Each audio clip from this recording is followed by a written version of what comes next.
Today I'm going to show you guys how to refill grease guns. Vintage ones, newer ones. Some styles won't even accept these newer cartridges. I call them new, but they've been around forever. I actually have some styles that won't accept cartridges. I'll show you those as well. So if you're picking them up at yard sales or something else, you know what to look out for. And if you're just struggling to refill a grease gun and it just seems impossible to make one of these fit, it might not actually take a cartridge. Keep watching. So the very first thing you do to refill a grease gun is you pull out the spring-loaded lever, and there's going to be a couple different types. I'll show you those. This type has two little nubs on the round, and you just pull it out, and there's two little corresponding nubs. You twist it. We have this type right here that is actually just a, you actually depress this little doodad. I forget which way. I never do this one. This one's been sitting. I think this one got rainwater on it last night. But you depress the little collar. This one's the same. You depress the little collar and it allows it to slide out. It's like a Colt gun. You push it and it allows it. So I can push it and it locks it in place. If I release this little button, it slides in. You have the type that has a little where's some other? This one has a ring cut all the way around the shaft, and you actually pull it out and over. There's just a groove cut all the way around and a smaller hole off to the side. So that one you do that with. The mini ones are, this one has the ring cut around it. You just slide off to the side. This one as well. That gives you that idea. You do not need to take off the bottom. I'll give you that. You do not need to take off this bottom. But now we'll just unscrew the top. And we should see our cartridge sitting right in there.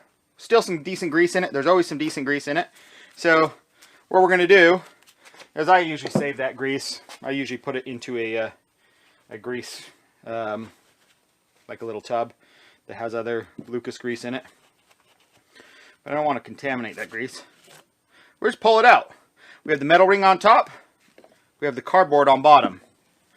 So if you've depleted all of your grease out of the top, one of the first things I like to do is, with a clean finger, before I put my new cartridge in, is this will help you prime your next set. And just put it all up right there in the middle, around the little piston, around the little plunger. That'll help it prime so you're not sucking air. Okay? You take your new cartridge, they're all the same. Here's one from probably the 80s. Here's one, the Sears one from older than that. I don't use them. I just keep them around because I think they look neat. Well, I might use them for something. But what we're going to do, you're going to take off the cardboard, the cap off the bottom, and you got your cardboard side. This side goes down in first. Sometimes there's a little label on it that says this side, it is, this end into gun first. And so that will slide into the gun first. You want to make sure that none of these edges are damaged. If it's bent in, the little plunger is just like a piston, will go in there, will damage up. You can take scissors if it's bent over, and you can see the grease. It doesn't really matter how short this is. You can trim it up and just make it nice and round, but generally this end stays pretty protected. It's this metal end that gets all banged up. You want to try to avoid this. It's not the end of the world. And if it is super banged up, we'll just slide this in. If it's super banged up, you can just take some pliers and bend it back. Now what we're going to do is we're just going to open it up, pull it off, take our grease, slide it in. We're done with that. We can throw it away. We take our grease gun, we screw it back together. We tighten it up. We loosen it up about 1-2 turns. This one has a little screw right here that you can unscrew and bleed the air out. So when I push this, I'll tighten it back up for a second so you guys can hear the air. When I push this back in, that should fall up in there. I can just push that plunger all the way back up in. But now I have a little bit of air trapped up in there. I can take my flathead screw, sometimes it's an Allen screw. I can loosen that up and it'll burp air, or I can just loosen it up a little bit and it'll burp the air. But I pre-primed it, so we should be good. So let's see if we can just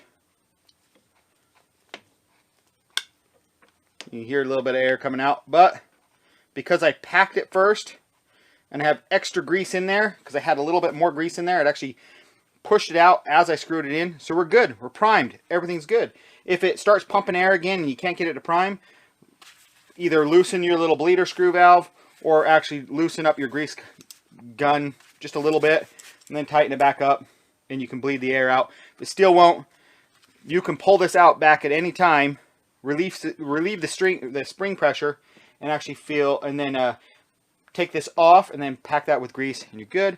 If you ever wonder how much grease is left in your gun, generally you can, that little stop, that same little stop on this dial, I can feel that my, you know, I'm about to hear, that's about where it came full.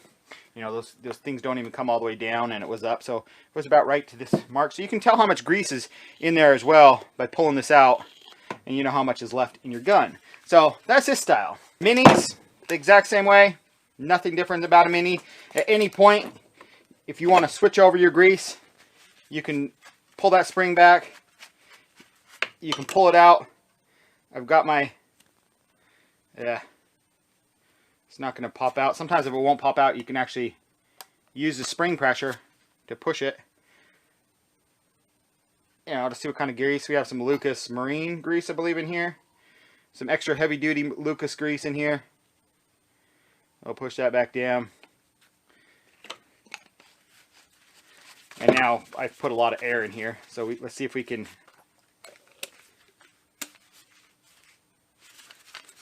And I should be ready to go.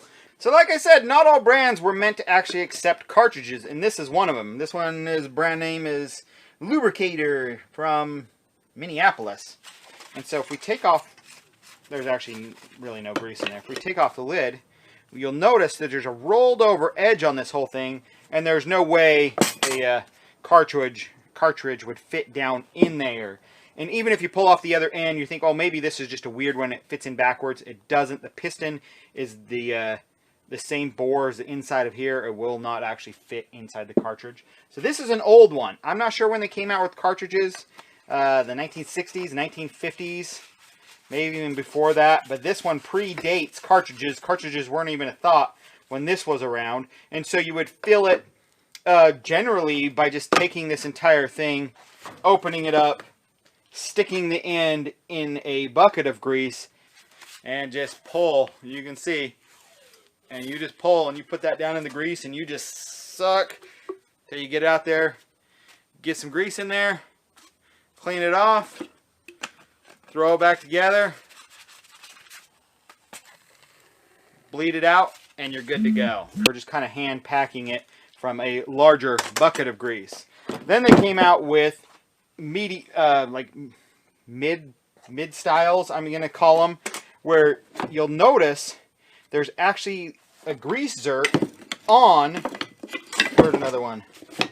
Here's one. There's actually a grease zerk on your grease gun. So you're greasing your grease gun? Yes, essentially. And the way you would feel these ones is some of these, I think both of these actually, I think all three of these would actually accept a cartridge. I think they can.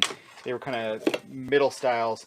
But the way you feel these, or the way these ones were generally designed to be filled, this one's actually an Alamite brand, is with this puppy right here. I'm going to show you how that works.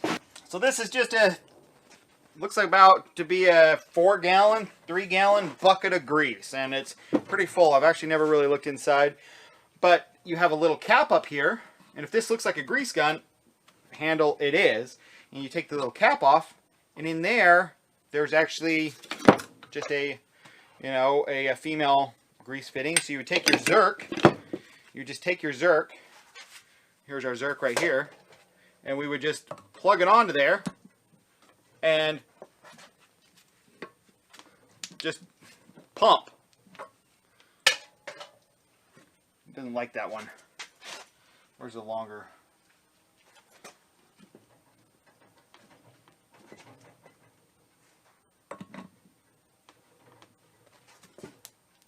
There we go. I don't know how old this grease, well, you know how old this grease is, but it's filling it. So I'm filling it up right now with grease. This style with this type of zerk will probably fit in there a little bit better. This one is a Lincoln brand, and that Zerk will fit down in there. And same thing, you would just pump it to fill it. We could probably actually kick that in. And you would just, well, I didn't hold tight. It's a lot of work. You see why they created cartridges? But you would fill it up from your bucket of grease and go grease your stuff and have a big old glob everywhere. But kind of a cool old grease bucket. You don't see them ever anymore, but that's how they used to fill up. Find yourself a boot that fits over the end. Amazing. These little things come off of new car parts, you know, heater cores, stuff like that, oil cooler, stuff like that. I'm not sure if you can pick them up somewhere. I'll put a link below if I can find somebody that just sells these. This keeps the dirt out and the grease in. Absolutely amazing. Doesn't leak anywhere. Best thing I've ever, best addition to a grease gun. Also, these Sharpie paint pens, I use them all the time for writing on car parts and stuff like that. But it works amazingly for even writing on this greasy surface. Lucas Red Tacky is what I have in here. I know exactly what I have in here. 2 years from now, I know exactly what's in here, so I don't get it mixed up. I know where marine grease is, everything else. If you do come across a grease gun with super old grease, do not throw it away. This stuff is gold.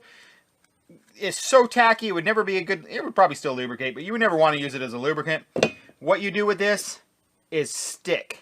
So if you want to stick a bolt somewhere from the underside of something and you don't want it to fall, you can thread your nut down or your bolt from the top, holds a nut, stack of washers, anything. This stuff is amazing. If you've got, you know, I'll put a little bit in my socket right here, little nut, we'll put it there. I can feed this down a deep hole. I can actually, it's sticky enough where I can actually start the thread, get my bolt threaded on, no problem. Also, I have a video on if you've got a greaser that won't accept grease. If you're just on there, ball joint or something, and it just won't take any grease, I have an amazing video on how to make virtually any greaser instantly accept grease. Thanks for watching, guys. Hopefully you enjoyed that stuff. Hopefully you enjoyed seeing my antiques. Have a good one. Bye.